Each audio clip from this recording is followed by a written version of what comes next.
KBC में करोड़पति पति। सूरज के जीवन का एक ही फंडा था कि मेहनत तो गधा भी करता है, घर बैठे जो कमाए समझदार वही होता है। इसीलिए उसने कभी नौकरी ही नहीं ढूंढी। इस बात से हालांकि उसकी पत्नी शिखा बिल्कुल भी अग्री नहीं करती थी, पर फिर भी सूरज को समझाना बेकार था।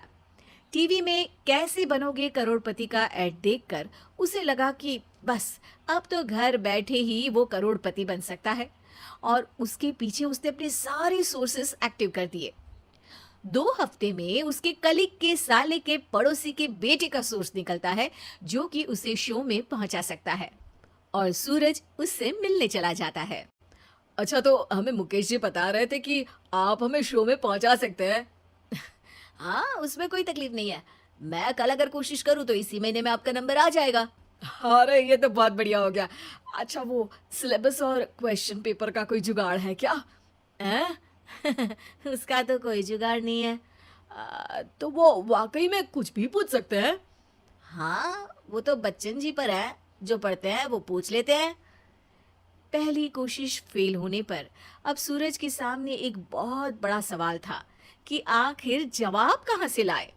तब शिखा ने एक सजेशन दिया, क्यों ना सूरज अपने चचेरे भाई सुमित से मदद मांगे, जो कि यूपीएससी की तैयारी कर रहा था। हालांकि इतनी मेहनत करना सूरज को समझ में नहीं आता था, पर कोई और रास्ता ना मिलने पर वो आखिर सुमित से बात करता है। अरे सुमित, हमारा कैसे बनोगे करोड़पति के लिए सिलेक्शन होने वाला है। तुम हमें थोड़े चिट बनाने में मदद करोगे क्या? अरे भैया, चिट बनाए तो सालों हो गए, उसमें हमारा एक्सपर्टीज नहीं है। बल्कि आप बोलो तो हम आपकी पढ़ने में जरूर मदद कर सकते हैं। हट, कैसी अनाप शराब बातें कर रहा है तू। सूरज ने सुमित को मना तो कर दिया था, पर तैयारी करने के सिवाय कोई चारा उसे दिख भी नहीं रहा था। खासकर जब 12 के पेपर लीक करने के एक्सपर्ट शुक्ला जो भी हाथ जोड़ लेते हैं। आखिर सूरज को सुमित के पास जाना ही पड़ा, और उसने सुमित और शिखा से वादा किया कि वो बहुत मेहनत करेगा। 1 महीने की तैयारी के बाद फाइनल हुआ कि शो से 1 हफ्ते पहले एक ट्रायल खेला जाएगा, जहां पर सारे रिश्तेदार ऑडियंस की जगह पर होंगे और शिखा सवाल पूछेगी। दूर दराज से भी रिश्तेदार आकर हाजिर हो गए देखने कि आखिर कैसे बनेगा सुमित करोड़पति। सब कुछ सेट था, और इतने में सूरज आकर अपना स्पीच देता है। ये 1 महीना मेरे लिए आसान नहीं था, पर अपने भाई सुमित और अपनी पत्नी शिखा की मदद से मैं इतनी दूर पहुंच पाया हूँ। मेरे मम्मी पापा के आशीर्वाद ने भी बहुत साथ दिया है मेरा।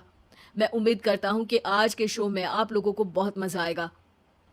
साक्षी पहला सवाल पूछती है, और पूरे कमरे में सन्नाटा छा जाता है।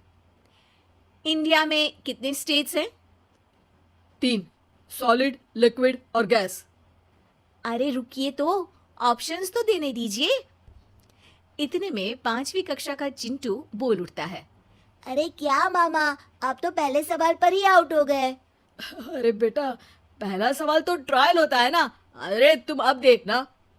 देखने जैसी बात तो थी ही। सूरज को इतना शांत किसी ने नहीं देखा था। कभी कभी तो लगता था मानो सूरज आंख खोलकर ही सो गया हो। मामा जल्दी करो प्लीज, कल सुबह पनवेल भी तो निकलना है। अरे हट, कंसंट्रेट करने दे मुझे।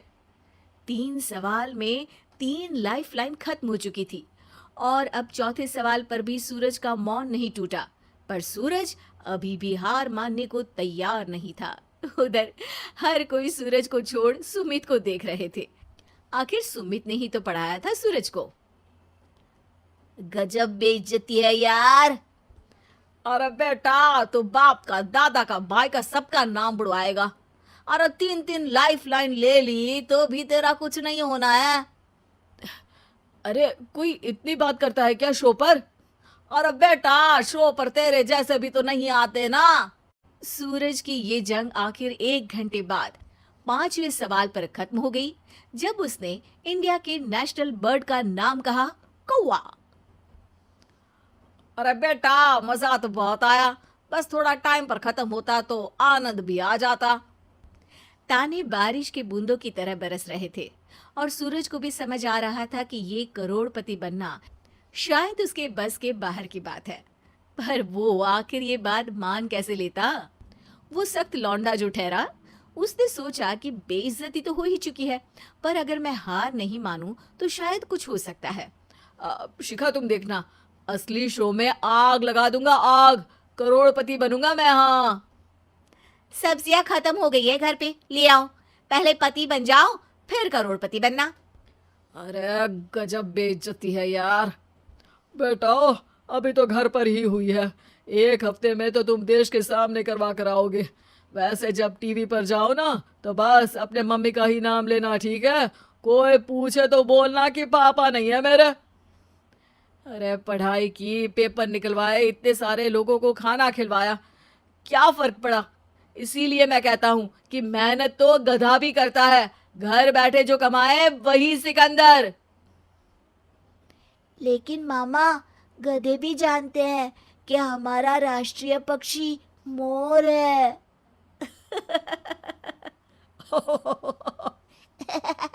उम्मीद है कि आपको हमारी ये कहानी पसंद आई होगी।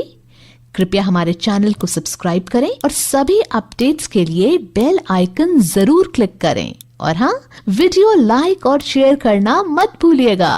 Bye bye.